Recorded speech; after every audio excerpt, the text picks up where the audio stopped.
Al derecho y al revés. Las dos caras de la realidad. El yin y el yang de los temas actuales.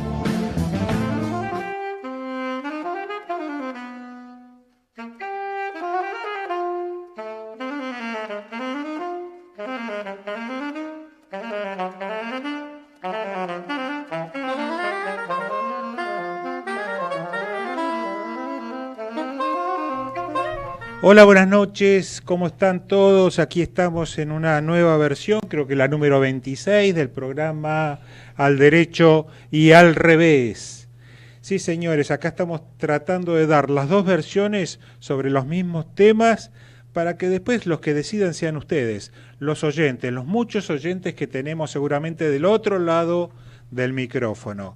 Y no solo nos podemos comunicar a través del micrófono, nos pueden escuchar en la AM 1220, sino también por internet, que es una forma muy, muy eficaz para aquel que no sintoniza bien por allí la AM por razones de distancia o de lo que sea, en www.ecomedios.com estamos comunicados también, pueden escucharnos y hasta pueden vernos porque es una HD, es una imagen y voz al mismo tiempo. También estamos en el Twitter, donde pueden enviar algún mensaje al @ecomedios1220, nuestro Facebook, que también pueden dirigirse a través de los mensajes y hacernos llegar alguna inquietud a /ecomedios1220.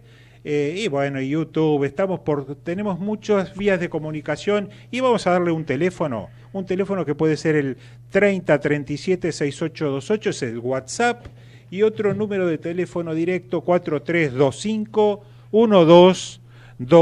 Bueno. Buenas noches, llame ya, señor. Hola, Eduardo, ¿cómo estamos? Aquí tenemos Acá estoy de bombero, me llamaron hoy. Acá vine a actuar de El Revés. Sí, así vos sos el derecho, yo soy el revés. Vamos a contarle la realidad a la gente. Lo que pasa es que Alejandro está un poquito enfermito, no está muy enfermo, porque va a estar con nosotros. Él siempre está, ¿Qué es lo que siempre va está? Va a llamar por teléfono. Va a llamar por teléfono, nos va a sea, no viene, pero...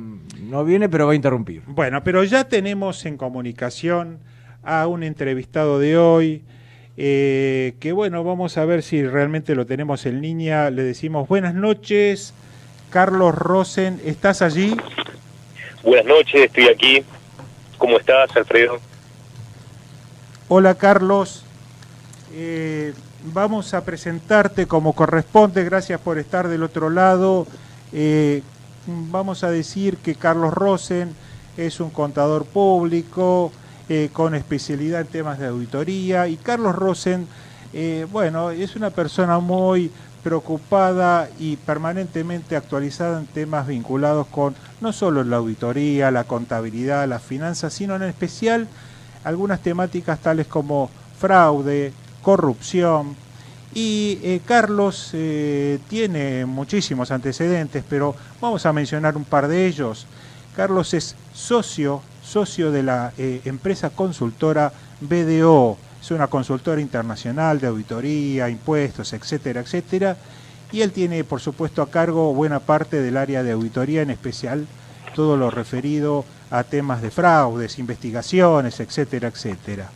Y también es titular, creo que presidente de la Asociación de Ética y Compliance, nada más ni nada menos, Ética y Compliance. Ética es lo que hoy por hoy mucho se necesita a través de lo que es la actividad empresarial. Él es uno de los principales especialistas en esta temática y como tal está interesado, preocupado y está de alguna manera siguiendo muy de cerca el proceso de sanción de la llamada Ley Penal Empresaria. Es una ley que en estos momentos, se viene charlando mucho sobre ella, ya tiene media sanción de diputados y Dios mediante ahora se encuentra en discusión en la Cámara de Senadores, y es muy probable que, creo yo, ahora le vamos a preguntar a Carlos Rosen si hay perspectivas que en corto tiempo este proyecto, que hoy por hoy es un proyecto, pueda transformarse en ley Y bueno, y a ver cuál puede ser su opinión o cuál es su opinión sobre el contenido del proyecto tal como se los conoce a este momento. ¿Qué tal, Carlos? Hola, ¿qué tal? Bueno, muchas gracias por la invitación a conversar con ustedes y también gracias por la presentación. Me asusté un poco cuando dijeron que tengo muchos antecedentes, pero por suerte dijiste los buenos. Respecto de tu pregunta de cuál es el estado de este proyecto de ley con media sanción de diputados de responsabilidad penal de las personas jurídicas, la verdad es que a mí me toca caminar tanto por diputados como por senadores y ellos mismos tienen dudas sobre cuál va a ser el momento de sanción. Ninguno tiene dudas de que se va a sancionar y que se tiene que sancionar algo porque por requerimientos para formar parte de la OCDE es algo muy necesario y además que es una tendencia internacional responsabilizar a la persona jurídica por delitos sobre todo de corrupción y algunos otros que ya existen en Argentina. Carlos, delitos tributarios, la persona jurídica también es responsable. Perdón, Carlos, ¿Sí? te saluda Eduardo Javier Dubá, ¿cómo te va? Hola, ¿qué tal, Eduardo? En esto te quería hacer una pregunta. Me interesaba también puntualizar los cambios que hubo respecto del proyecto original y la media sanción. Y en este tema de los delitos, por lo que vos nos decís en tu nota, hubo un cambio respecto de acotar solamente, como era antes, a los delitos contra la administración pública y cohecho transnacional. Hubo un cambio y se amplió. Exactamente, hubo una ampliación producto de las negociaciones entre los diferentes bloques, hubo bastante presión para poner dentro todos los delitos que se encuentran en el Código Penal, por lo cual ahora el alcance es súper amplio, incluso más amplio que en la ley de responsabilidad penal chilena, que hay solo 4 delitos sancionables, ¿no? Bien, ¿y esto qué fue? ¿Una presión? ¿Se entendía que era como un privilegio que solo estuvieran ciertos delitos y no todos? Y en realidad es que lo que sucede en la práctica con esto es que se complejiza mucho el entramado jurídico, porque a la vez que se está tratando de sancionar esta ley por una urgencia como la que acabo de mencionar de pertenecer a los países que están en la OCDE, por otra parte se está redactando la nueva versión del Código Penal y hay un equipo de gente muy experta que está detrás de esto. Entonces se producen como dos bandos, uno que está rápidamente tratando de aprobar esto en particular y después una reforma del Código Penal que es muy importante. Claro, y vi también que aquel criterio del programa de integridad, ¿no es cierto?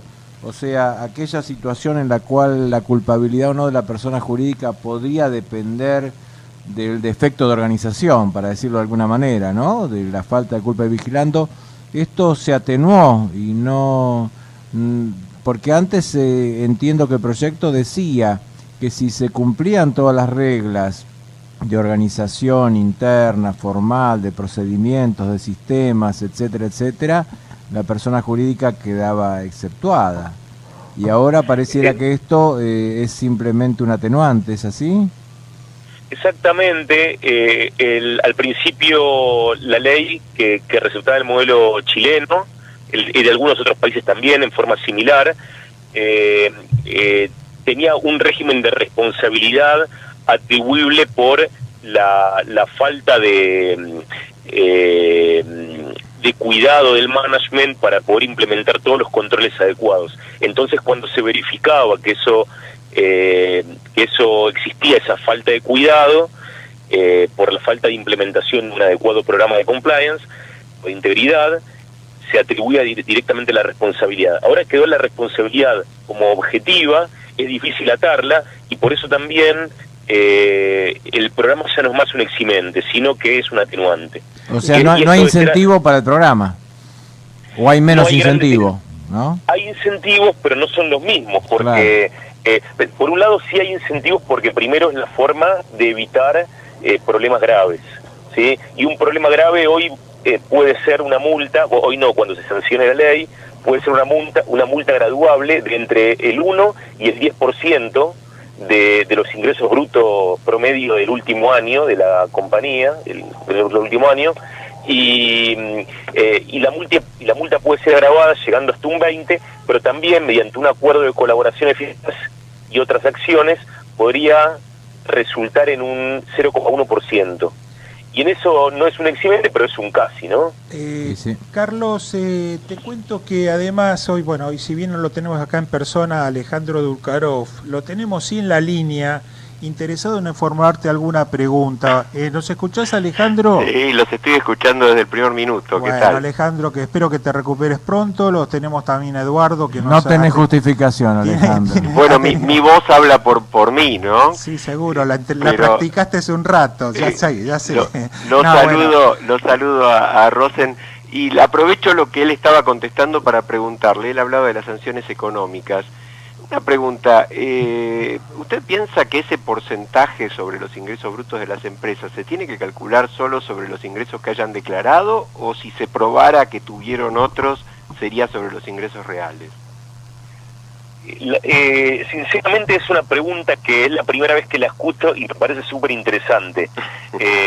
Me atrevo sin pensarlo demasiado que debiera calcularse sobre los ingresos reales. Correcto. Y estamos en un país donde presumiblemente el grueso de las empresas, sobre todo las más pequeñas, podría llegar a no estar declarando el 100% de sus ingresos. Bueno, esas se salvan por suerte, porque no entran las micro y las pymes, ¿no? Exactamente. Pero creo que las grandes también tienen algún tema extracontables, ¿no es cierto? Yo creo que por un lado pueden tener un tema extracontable, Eduardo, pero para decirlo amable. Por el otro lado, además, cuando hablamos, por ejemplo, de las controladas, que es la otra pregunta que le iba a hacer a nuestro entrevistado, porque la responsabilidad de las controlantes también la incorpora la ley, por suerte, a mi criterio, ¿no? Y de repente una controlada puede tener algún nivel de ocultamiento mayor.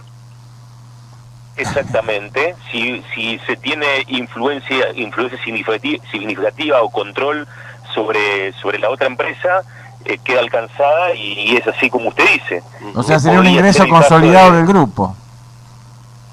O sea, en la teoría de Alejandro Dulkarov, no sé si sale eso del proyecto, pero... No, el proyecto, además de, que es proyecto, también va a merecer una reglamentación y va a tener operatividad bastante lejos de la fecha de sanción el día que se sancione. Sí, por otra parte, tiempo para reglamentarse. Yo no dije que los ingresos debieran ser los de todo el grupo, porque lo que sí dice la ley es que las controlantes tienen responsabilidad por los actos de las controladas y por las consecuencias económicas, pero no habla de los ingresos del grupo, me parece que no. Me parece que la pauta muy importante, no sé si el colega está de acuerdo con eso, la pauta muy importante está dada también porque la multa, en caso de que haya multa y no haya acuerdo, que es la otra parte interesante me parece de la ley, la multa no puede ser menor a 3 veces el beneficio obtenido a raíz del acto de corrupción, ¿no? Del delito.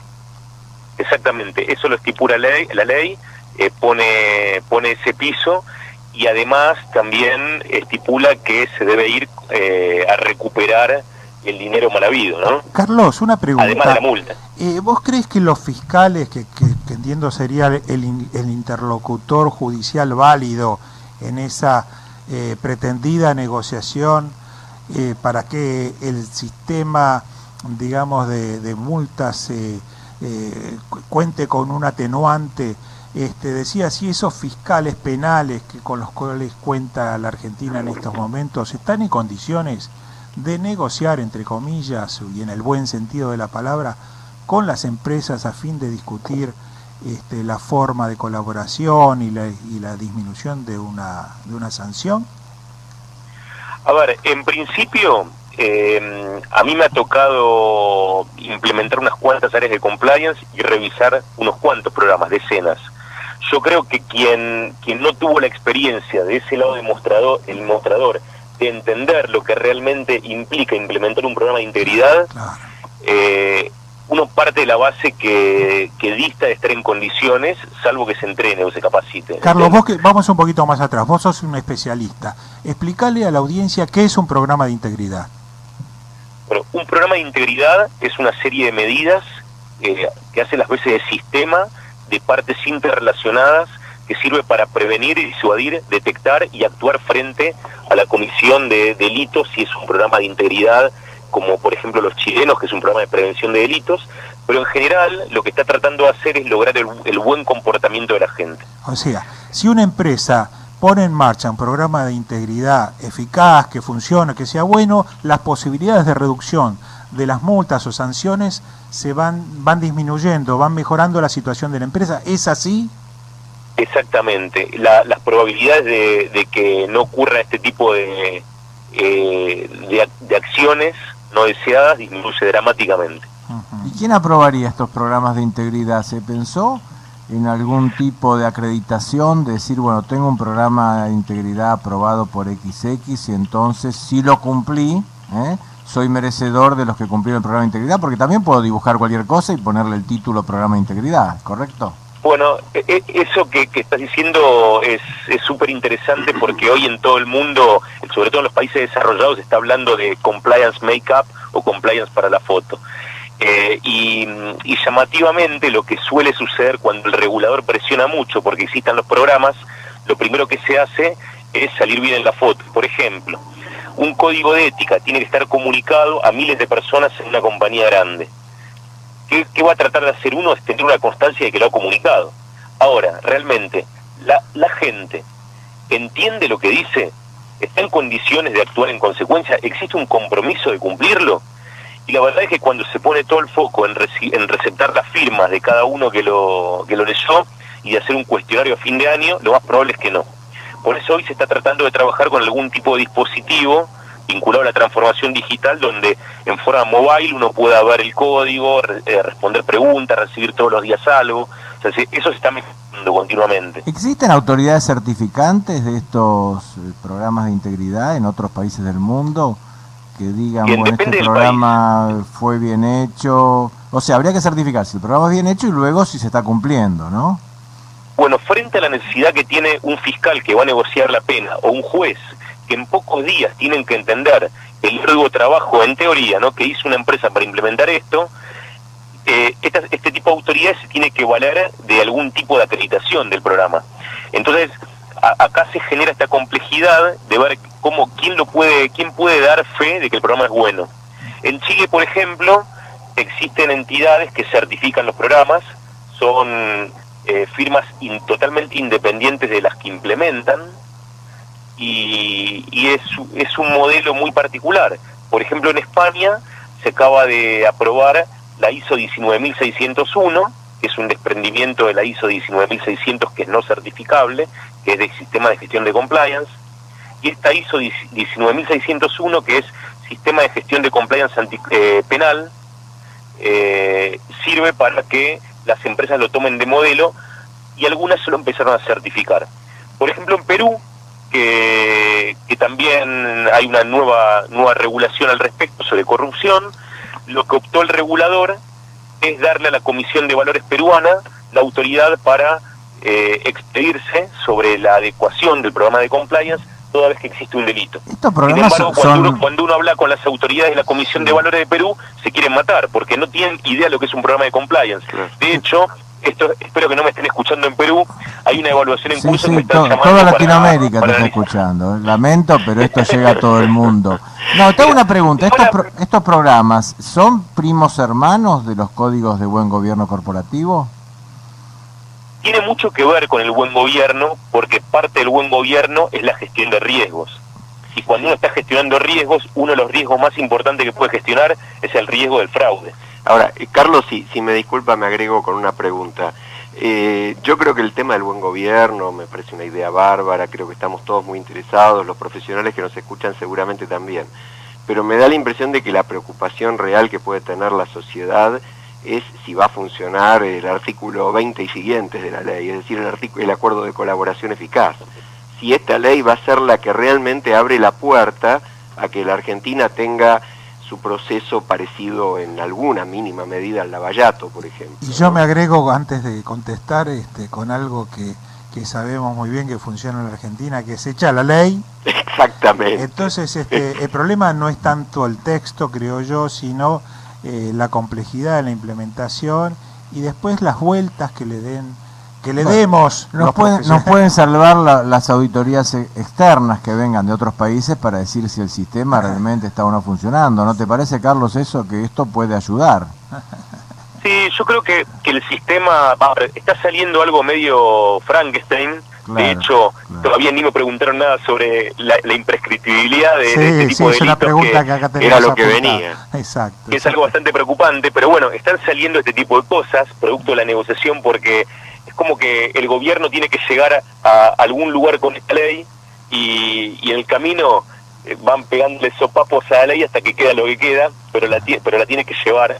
Claro. Y yo creo que después se va a ir calibrando, parte con la reglamentación, parte con alguna ley nueva y parte con el Código Penal, que en algún momento va a salir y va a arreglar un poco todo esto. Pero también pensemos que estamos en un país donde este tipo de hechos no tiene gente presa, no hay personas jurídicas que devuelvan el beneficio que obtuvieron, y donde la corrupción tiene un beneficio con un costo de cometerla que no está asociado. O sea, la gente que quiere delinquir lo puede hacer y lo puede hacer casi impunemente. Y ya que lo mencionaste, Carlos, sobre la prescripción, ¿qué nos podés ilustrar para que se enteren los oyentes? ¿Cómo quedó el proyecto o la media sanción en este tema? Bueno, hay unos cuantos delitos, unos pocos delitos que están, declarados como imprescriptibles. Y bueno, esto es bastante preocupante desde el punto de vista constitucional, lo dicen algunos expertos. Yo claro que no soy abogado, pero bueno, estamos asimilando este tipo de delitos a los delitos de lesa humanidad. Pensemos en gobiernos que pueden llegar a perseguir gente, que no dejen en paz a nadie, o que se vayan por ahí castigando mutuamente con los diferentes bandos y nunca dejar liberado a alguien que puede incluso estar acusado injustamente. ¿Nos podés mencionar los principales delitos que están incluidos en esa categoría? Sí, yo estaba por hacer justamente la mención a eso, ¿no? Porque en realidad son cohecho y tráfico de influencias, malversación de caudales públicos y negociaciones incompatibles con el ejercicio de funciones públicas y exacciones ilegales, es decir, todos ellos delitos de corrupción. Claro, exactamente, todos delitos de similares características, que no son lo mismo, pero hablan mucho de... Pareciera que la prescripción debería correr desde que el funcionario cesa. Y bueno, es un punto de partida, ¿no? Yo acuerdo con eso, yo creo que es un punto de partida. Que quede para siempre quizás sea exagerado. Ahora, cuanto más lejana sea la prescripción, el poder de negociación de parte del Estado o del fiscal, si se quiere, representación del Estado, aumenta, y las posibilidades de conseguir alcanzar cierto tipo de justicia también tiene más posibilidades. ¿No te parece, Carlos? Ese es el lado bueno de la imprescriptibilidad, y lo vemos, por ejemplo, cuando algunos jueces miran para otro lado y Vudú queda libre, ¿no? Para citar un ejemplo, porque ese es el caso donde la prescripción funciona mal. Seguro. Yo creo que hay dos antecedentes interesantes para mencionar, ¿no? Hay un antecedente reciente de Perú, que decidió la modificación de su constitución, hay que refrendarla, todavía no, pero aprueban la imprescriptibilidad de los delitos de corrupción. Y el otro caso es el de la ley de Bolivia, que hace muchos años tiene la imprescriptibilidad. Es un tema interesante constitucionalmente, un tema discutible, pero pues, yo creo, de acuerdo con Alfredo, ¿no? Lo que pasa es que tendría que haber una rendición de cuentas final de cada funcionario. Claro, tendría que haber un juicio de residencia. Esa sería la base. Yo lo que quería comentar, que me parece muy interesante estos programas de integridad, y que se reglamente y formalice procesos internos, porque cuando el fiscal investiga, generalmente ¿qué hace? ¿Qué hacen los jueces y fiscales penales? Dicen, yo no sé nada ni tengo por qué saber nada. Me denuncian un delito, bueno, voy a preguntar a la gente cómo se hace esto, porque yo no tengo obligación de saberlo. Viene uno, declara un testigo, piden un oficio, preguntan. Acá, en cambio, la regla a la que debió someterse la conducta va a estar ya aprobada en esta norma, en este código interno de integridad. Entonces es mucho más fácil cotejar conductas que cotejarlas contra nada. Me parece que en eso es un gran progreso. Ahora acá, Eduardo, me parece que Alfredo y Carlos nos pueden ilustrar más, porque por lo que yo sé, hace años la AFIP también estableció, y no sé si la UFI no estableció, normas sobre lavado que exigen estructuras y digamos, esquemas internos en las empresas para preverlo con responsabilidades de compliance, y que yo sepa eso tampoco mejoró. Se está instrumentando, ¿no? Está progresando mucho. No, Fíjate que hay una gran demanda en Argentina de profesionales que se dedican a estas cosas. Pero mejoró la situación del lavado, que es lo más importante. Sí, Carlos nos puede ilustrar mucho se sobre va armando eso, ¿no, una Carlos? red, se va armando una red. Yo les cuento algo. En general, desde que ahora Argentina tiene una trayectoria muy importante en materia de compliance, sobre todo por esto, ¿no? Porque la UIF implementó esto de los sujetos obligados, que entre otras cosas tienen que tener un oficial de cumplimiento. Ese es el lado bueno de toda la trayectoria en compliance que existe en nuestro país.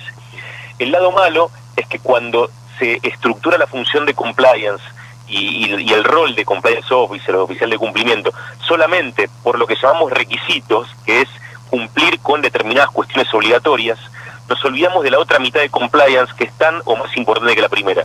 Es lo que llamamos compromisos, que es todo lo bueno que la organización quiere para su gente, que es una autorregulación, que lo dicen los códigos de ética, conducta, algunas políticas, que no son necesariamente exigencias legales, pero que promueven mucho el cumplimiento de la ley. Promueven a sobre valores y hacer lo correcto. Entre otras cosas, lo que logran es el máximo cumplimiento regulatorio. Cuando no existe esa otra parte, aunque parece que uno está hablando de cosas blandas y menos necesarias que el cumplimiento de la ley, está demostrado que la ley se incumple. Sí, efectivamente, yo creo que todavía estamos en pañales en este tema, pero no olvidemos que estamos hablando de un proyecto de ley, todavía ni siquiera es ley. Mucho podemos imaginar de qué manera se va a cumplir o no cumplir en nuestro país. Pero yo diría lo siguiente, hoy con lo que tenemos es bastante lo que hemos ahondado, aprendimos un montón gracias a Carlos Rosen, especialista en temas de fraudes, de investigaciones, perteneciente a la consultora BDO, que hoy le ha permitido conversar con nosotros y eso lo agradecemos por supuesto. Y seguramente lo vamos a volver a convocar a Carlos para el momento en que esto se transforme en una norma, en una ley, y tal vez, y con seguridad, cuando necesitemos conocer acerca de una posible reglamentación o puesta en funcionamiento. Así que, Carlos, te queremos agradecer muchísimo por esta entrevista, y bueno, y seguiremos en contacto. ¿Qué te parece? El agradecido soy yo, me encantó hablar con ustedes y prometo que la próxima, cuando exista la sanción, voy a estar presente ahí con ustedes conversando. Con todo gusto, muchas gracias. Carlos. Y antes de ir al corte, quiero decirles que nosotros estamos al aire, gracias a dos grandes personas que están del otro lado del mostrador, pero que son imprescindibles, que nos dan de vivir. Uno de ellos es nada más ni nada menos que Gerardo Subirans, nuestro operador estrella, a cargo de los controles. Y después ser responsable de personas jurídicas le toca a él. Epa, aparecieron los ruiditos. Y después el otro personaje infaltable, Federico Politi, la persona que está absolutamente en todos nuestros detalles. Gracias. Grande, a todos, Federico. Y nos vamos al corte. Muchas gracias. Ecomedios.com AM1220. Estamos con vos. Estamos en vos. Espacio cedido a Patria Grande, Distrito Provincia de Buenos Aires. Somos la nueva generación. Con la fuerza de la gente, vamos a crear la Argentina del siglo XXI. Manuel Bertoldi, Maisa Bascuas, precandidatos a diputados nacionales por Buenos Aires. Patria Grande, línea Vamos. Lista A301. Descarga gratis de tu celular la aplicación Ecomedios. Podés escucharnos en vivo, informarte con las últimas noticias y entrevistas en audio y video. Búscala y bajate la aplicación Ecomedios. Espacio cedido al Partido Federal, Provincia de Buenos Aires. Lista 8, Partido Federal, Senador Nacional Julio Cruciani. Podés vernos en vivo en ecohd.com.ar. Espacio cedido al Frente de Izquierda, Provincia de Buenos Aires. Proponemos que todos los funcionarios políticos cobren como una maestra. Nosotros como diputados lo hacemos y aportamos la diferencia a las causas populares. En Provincia de Buenos Aires, Nicolás del Caño, diputado nacional, Frente de Izquierda, lista 510. Conectate con nosotros.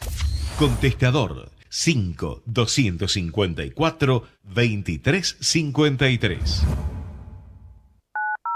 Personal presenta la primera cadena de WhatsApp real para que la sigas remando aunque te hayan clavado 5 vistos seguidos. WhatsApp por 30 días, aunque te quedes sin crédito. Más 2 números gratis, uno para hablar y otro para mensajear con tus recargas de 50 pesos. Personal, internet para que todo suceda. Más información en personal.com.ar.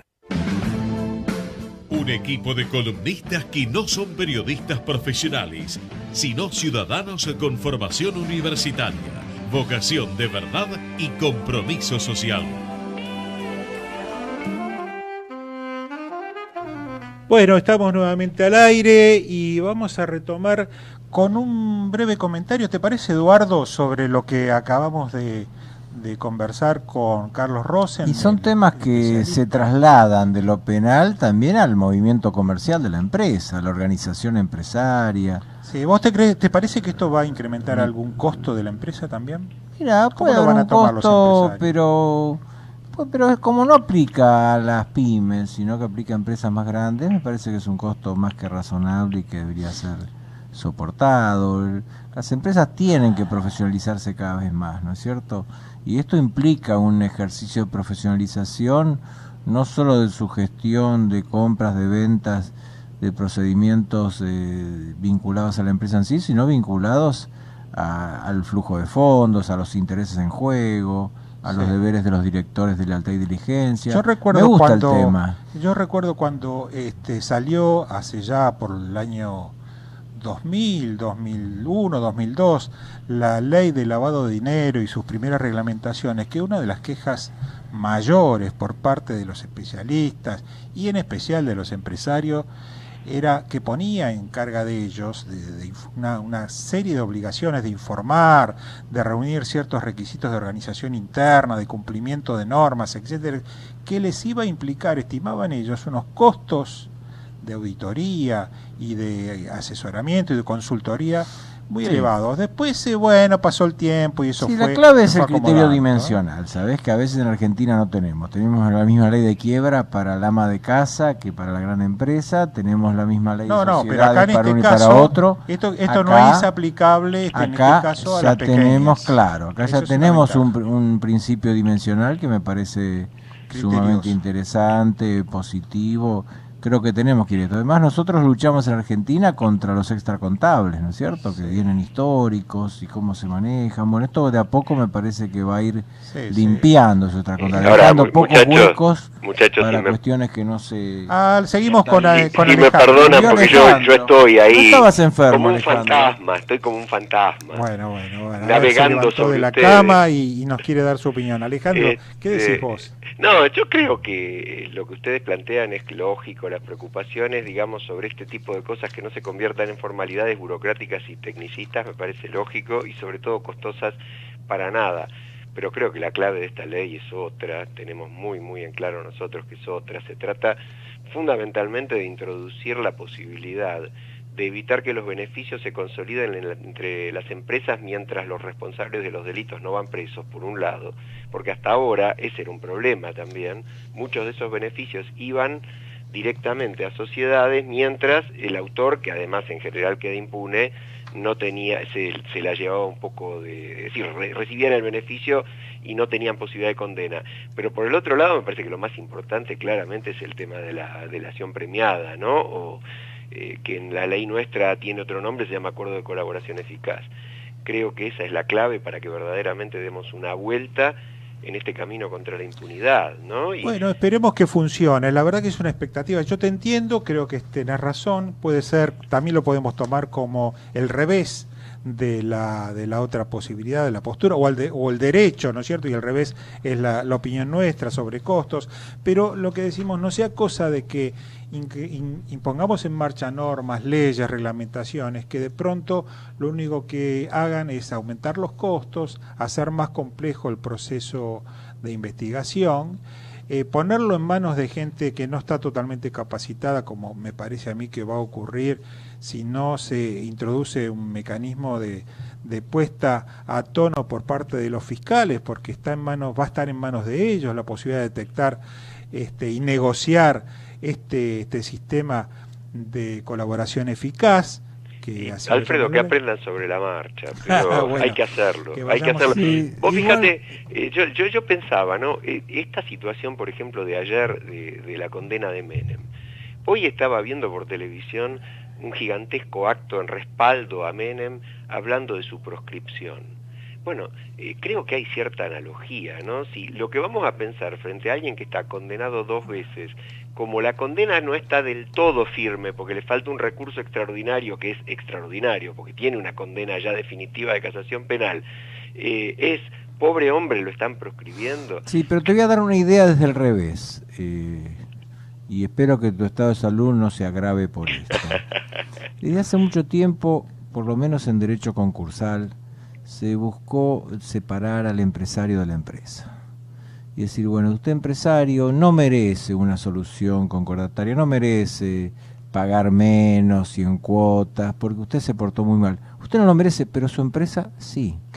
Yo a usted lo separo, lo saco, lo sanciono, pero su empresa, que es un factor interesante en la economía capitalista, que es fuente de mano de obra, que crea bienes y servicios, que se integra en el crédito de dar y recibir crédito, bueno, se pueden separar, que tiene una función, cosas, se pueden separar. Ahora bien, esta ley, fíjate, esta ley, fíjate, que le pega a la empresa por lo que hizo el empresario. Yo no estoy tan de acuerdo. Te lo digo desde el revés, Pero... le está pegando a la empresa por lo que hizo el empresario. Entonces vos decís, bueno, entonces la empresa pierde su solvencia, pierde su equilibrio, pierde su sustentabilidad, despide, cierra. No está planteado así en la ley, Las sanciones se pueden aplicar de una manera proporcional, incluso en plazos largos, como para asegurar que la empresa no se vea afectada en su capacidad de continuar. No vi esa norma.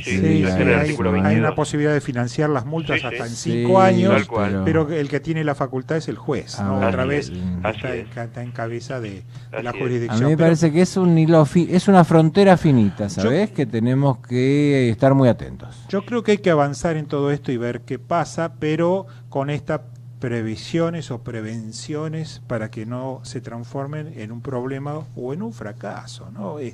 Pero unido con el resto de los temas que tenemos propuestos para el día de hoy, y vos algo mencionaste, Alejandro, el tema Menem, ¿no? Qué gran tema, la decisión de la Cámara Nacional Electoral. Sí, señor. Después de haber dado muchas vueltas, de haber pasado por el fiscal de primera instancia, de haber pasado por la jueza de primera instancia, entiendo yo, llega a la Cámara y de pronto la Cámara decide de una vez por todas decir, bueno, no podemos seguir teniendo como candidato a senador a una persona con tanta cantidad de antecedentes penales, aunque no estén firmes en su totalidad, pero están como si lo fuera, casi firmes, pues uno es un fallo de la Cámara de Casación. Dejemos un poco ayornar a la gente. Dejemos el tecnicismo, ¿no? Pero, ¿sabés qué, Alfredo? Yo creo que es muy claro el fallo, porque el fallo dice muy sencillamente que toma la doctrina del caso Romero Feris en el 2003, aclaremos un caso que nadie objetó, salvo el propio Romero Feris. ¿Cómo fue ese caso? ¿Lo podemos comentar? Tenía 2 condenas de primera instancia en ese momento. Tenía 2 condenas de primera instancia por delitos vinculados con la corrupción, es decir, con el ejercicio de la función pública. Y lo que dice la Cámara, que es lo mismo que dijo entonces, y que aclaremos, la Corte lo confirmó tácitamente, porque rechazó el recurso extraordinario en aquel momento, es que hay un requisito para todos los cargos que está dado por el artículo 16 de la Constitución, y es el de la idoneidad. Alguien tiene que ser idóneo. Somos todos iguales, pero el único requisito para cumplir un cargo público es ser idóneo. Y dice, quien está condenado no es idóneo, porque tiene que haber un estándar más elevado para un candidato, nada menos que a un cargo en el Congreso de la Nación.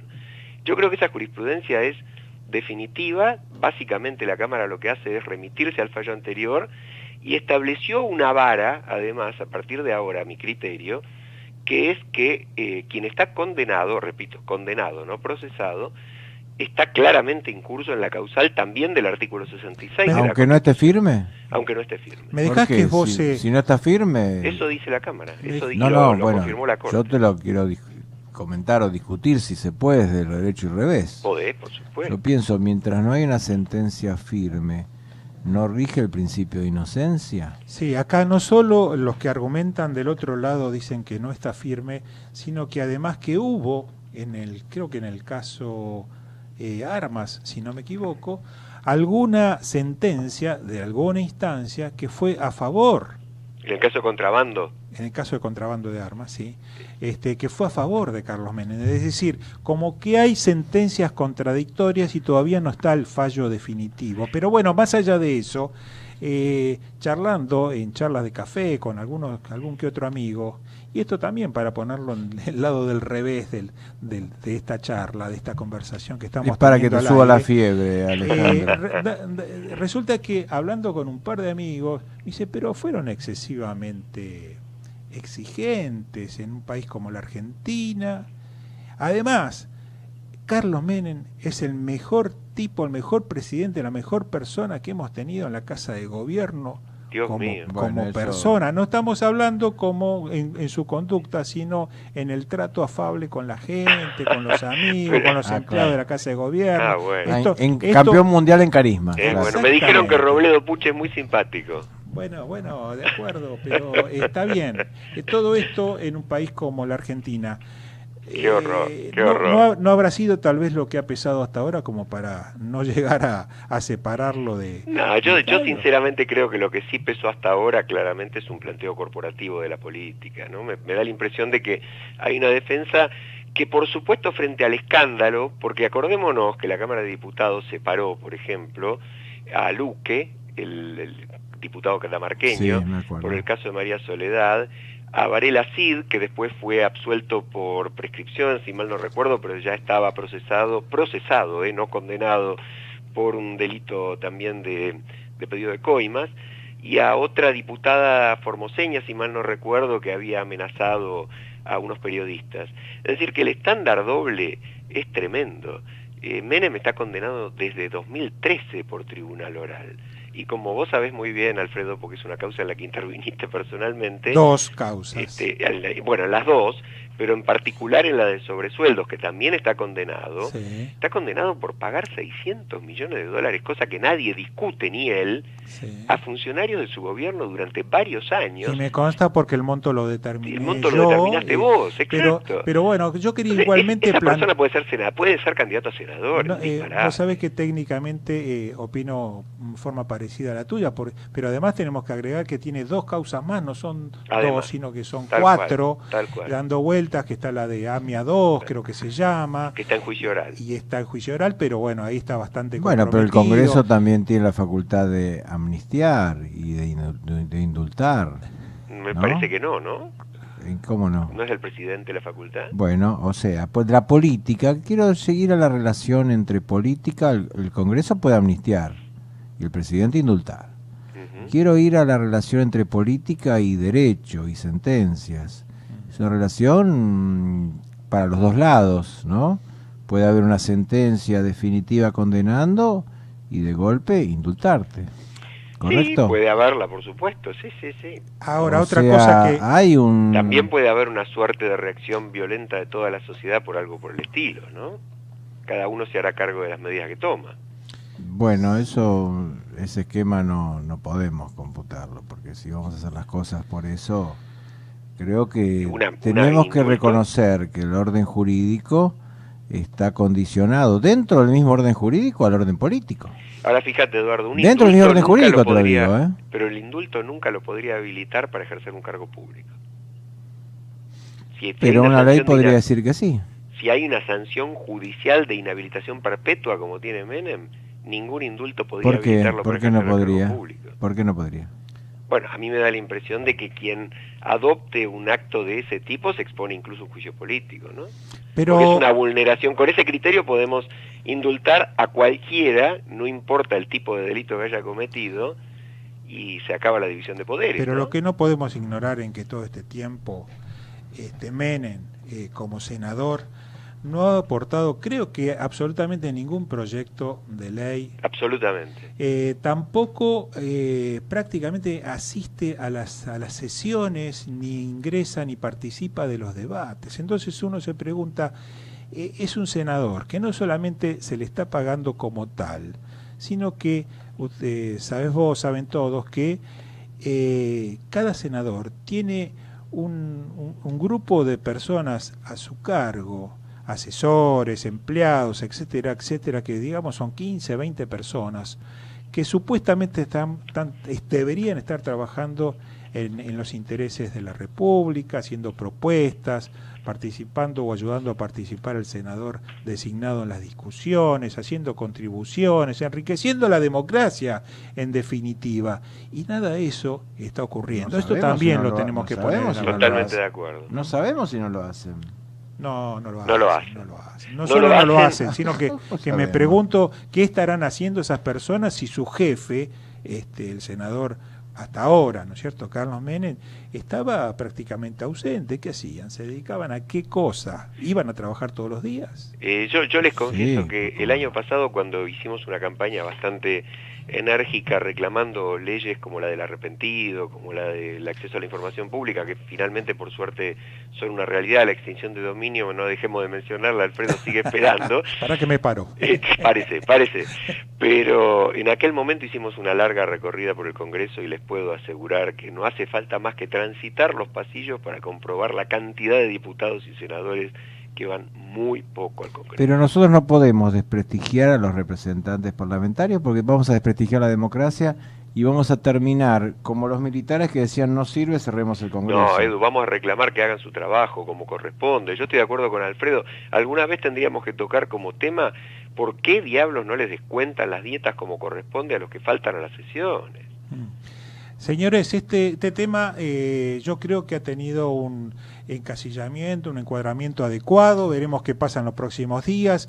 Ya hay movimientos en apoyo al expresidente, así que bueno, veremos, seguiremos las noticias de los diarios. Pero hubo otra novedad estos días que nos ha impactado por varias razones, pero la primera de ellos es porque después de una sesión en donde el ex ministro de Planificación, Julio De Vido, ha salido airoso y no ha podido ser separado del Congreso de su función de diputado, ¿no es cierto? Nada más ni nada menos, y continúa no solo en sus funciones, sino a cargo de una importantísima comisión de la Cámara. Resulta que su cuñado, el llamado Mono Minichelli, ha sido atrapado hace un par de días, después de estar prófugo por algo así como 10 o 11 meses, un tiempo bastante largo. Sí, señor. Y resulta ser que parece que en realidad estaba caminando por las calles como si nada, sin hacer ningún esfuerzo para ocultarse, y se lo encuentra al poco tiempo después de haberse dispuesto o de haberse fijado una recompensa para quien denunciara su paradero. Bueno. Parece que dijo, hola, soy yo, sí, me estaban buscando. Bueno, es la importancia de los incentivos, ¿no? Bueno, y recordemos que Minichelli, que es nada más ni nada menos que la persona sindicada como uno de los principales integrantes de una especie o mafia el de la aduana, dedicados ellos al contrabando o más bien, si se quiere, a rescatar o sacar contenedores con mercadería importada y no santa, digamos, en la aduana argentina, y sacarla inventando, falsificando documentación, papeles y demás. Alfredo, yo te hago una pregunta, porque vos conoces bastante el tema, sobre todo a nivel de fraudes. Estamos hablando de gente que, por ejemplo, detectaba contenedores bloqueados en situación de rezago, ¿no? Sí, algo cambiaba así. El quit y los reinsertaba. Esto es lo que explica Alconada Amón bastante detalladamente en La Nación. Ajá. Y yo digo, esto por supuesto no se puede hacer sin una estructura enganchada, totalmente coordinada con el interior de la aduana. Tal cual. Bueno, vos sabés que entre los 10 procesados que hay en esta causa existen agentes de la aduana, funcionarios de la aduana, o sea que sí, coincido contigo, es así, y esto podía hacerse efectivo, podía realizarse porque tenían no solo agentes de la aduana que estaban participando en el delito y ahora están procesados, y no sé si hay alguno detenido, creo que el Paolucci es uno de ellos, sino que también tenían lo que todo el mundo conoce y falta comprobar, es un poco más difícil, que es el amparo, la protección la política, Claro, no claro. por nada Minichelli era el cuñado, ¿no es cierto? Es así, de Julio De Vido. Sí, hay el hermano de un ex juez también penal, ¿no? Involucrado, Sí, un sí, ex jefe de Tiscornia. la aduana tal cual Paulucci. Sí. Ahora, yo realmente me pregunto, porque es una magnitud, y vos tenías el dato de la magnitud económica de esto, es escandaloso, ¿no? Bueno, yo creo que todavía no lo pudieron llegar a determinar. Exacto, ¿Qué número tenés vos? No, yo tenía miles de millones porque estaban remontándose a muchos años para atrás. Sí, esa es la investigación que hizo el actual titular de la aduana, pero no sé si todos caen en cabeza de esta agrupación, de esta asociación ilícita. Me Ajá. parece que allí hay distintas mafias, por decirlo de alguna manera, que operaban en la aduana en todos estos últimos 10, 12 años del gobierno anterior, ¿no?